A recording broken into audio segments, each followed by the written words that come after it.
Lots of nations helping with both the workload, the costs, and the expertise and innovation. Russia just doesn't have most of that arete and is always playing catch-up. Same as China, except they do have the superb manufacturing base, and with their ability to steal and copy and then manufacture fast.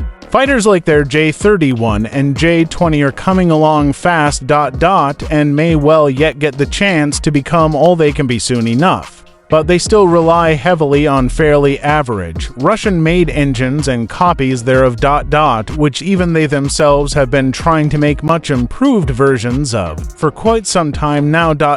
and not having much luck. I'm not against the many nice qualities that Russian Sukhoi fighters possess, and as aircraft they deserve plenty of credit where it's due. They have a unique beauty and strength about them, as well as great flight characteristics ...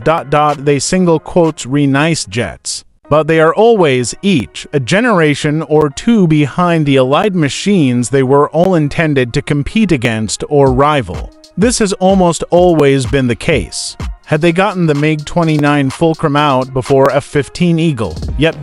would single quotes be in trouble. Had they gotten MiG-25 Foxbat out in time to actively chase A-12 SR-71 around and engage them, could have been a viable threat. Had they gotten their Sukhoi flankers out well before Hornet and F-16s were also upgraded, sure ... they could have had a big advantage. But no, they didn't.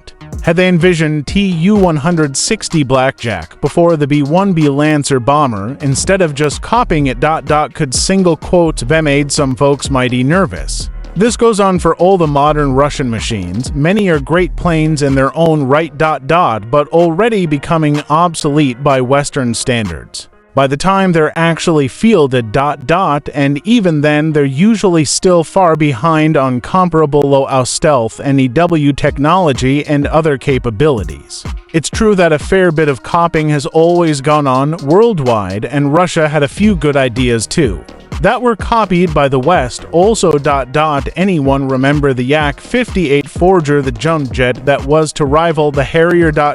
and worked so much like the West's new F-35B Stovall variant, long before the West had anything like it. HHMMM. But you've asked about the Russians' machines and their own legitimacy in stacking up to the Western machines in their own right, so I'll not digress there. Even their terrific Yak-130 Mitenel IFT's lead-in jet fighter trainers, which started off as an Italian joint project with Leonardo, Finmecania, the same thing as the early M346 Master, but which is now likely totally eclipsed by the regular, evolving redesigning and technological and avionics upgrades and newer, better Fatic engine upgrades of the West End world's improved technologies version.